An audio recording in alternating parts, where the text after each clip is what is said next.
It is cutthroat, it is wildly competitive, and it is a dog-eat-dog world. Welcome to roofing sales, specifically when you're working storms. If you are working storms, you've faced scenarios that you felt that everybody was doing the same thing. You've driven into neighborhoods and seen the sea of yard signs. You've been the 10th, 12th, or 15th, maybe even 100th roofer at the door, and you are desperate to find a way to truly be different, to separate yourself from the rest, so you can make more sales when everybody appears to be doing the same thing. Well, that's exactly what I'll be covering in today's video, is how to handle those situations so you can rise above and ink more deals. What you're about to watch is an excerpt from a live training event when someone asked this very question of how we deal with oversaturated markets that are swarming with roofing companies.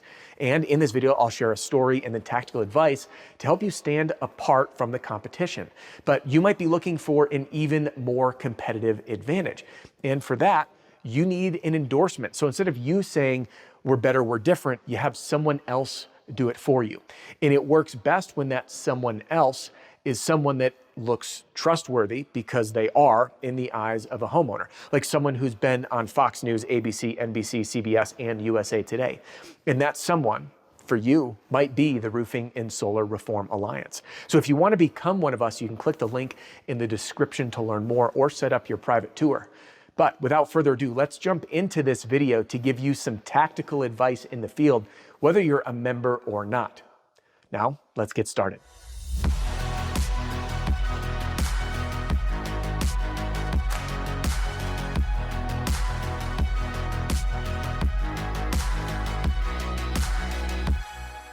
So, differentiating ourselves. So many people approach this the wrong way. I share a story of this, by the way, in my book. I was in a neighborhood. I'm going to tell you the story and then I'll break it down.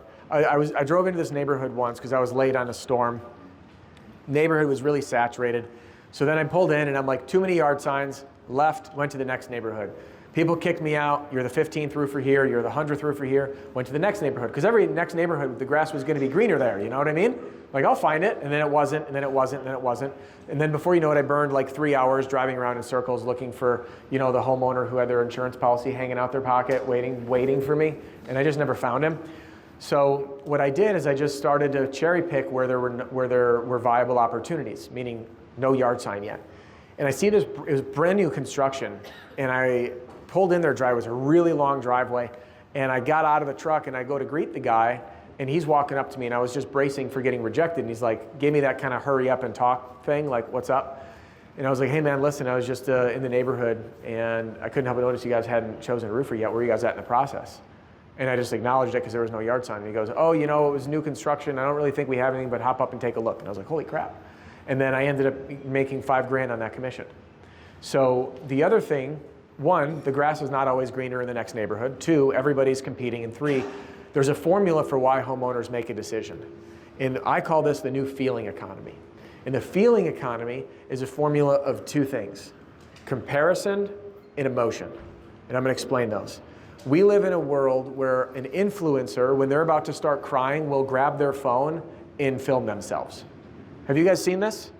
I have a whole presentation on this. I actually gave it at the Platinum Conference last year, or this year. There was a 1-hour compilation video of influencers crying on their phone. Do you guys remember back like 10 years ago, if a friend got divorced, no one knew about it? It was like private. Now it's like someone posts on Facebook. It is with sad news that Peggy and I have decided to part ways. It was tough on the kids, but we've grown apart. Is feeling sad, nostalgic. Like, we live in a world where feelings are broadcasted more than ever. So the emotional experience that a customer has with the person and the brand is very significant on who they'll do business with. And this works in your favor or against you. You make people feel good, they're brand loyal. You make people feel like crap, they post a negative review. The next piece is comparison. And by nature, who here goes to the same restaurant on the weekends frequently with your spouse or significant other? Do you guys have a go-to spot?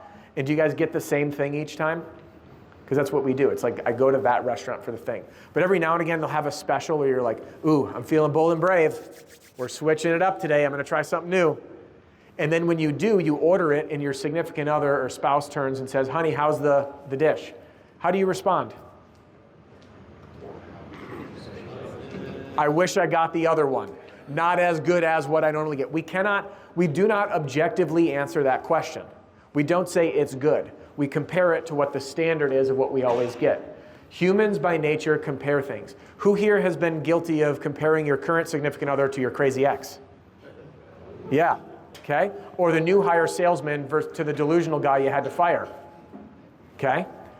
You get 2 scoops of ice cream. They're both your favorites, but one day when you have the 2 scoops that are your favorite, mine is what's it called? Funky Donkey and Peanut Butter Blast. I never heard of Funky Donkey until I go to this ice cream shop. And every day one of them edges the other out because I compare it to each other. Same thing when you go test drive cars. Why are you test driving them? To compare them to each other. Everything in our nature is a direct comparison to other people. And it's amazing how many times you'll experience this on your own without even knowing it. So I call it the comparison creature. It's within us. It also happens, by the way, internally, and I talk about that in my book, when we start comparing ourselves to others. But comparison and emotion are what drives buying decisions. So if I'm in a neighborhood that's oversaturated, that's okay. Those customers haven't made a choice for a reason. And when you show up and you set the benchmark standard on doing things differently, making them feel differently, you create a stronger emotional experience and compare in a higher position than your competitor, you win the deal. And it has nothing to do, I shouldn't say nothing, let me rephrase. It has very little to do with the tech.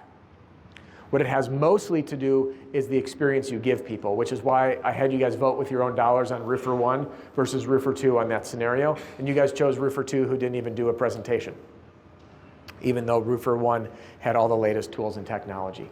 So that's my very long-winded way of saying, yes, it's saturated. They haven't chosen somebody for a reason. Put your head down and know that the right people will choose you. And you have 2 things, 2 levers to pull. How do I compare against the next guy? And what emotional experience do I deliver that's different from the other person?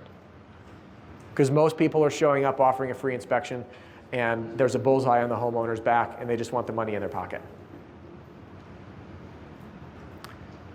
Did that answer your question?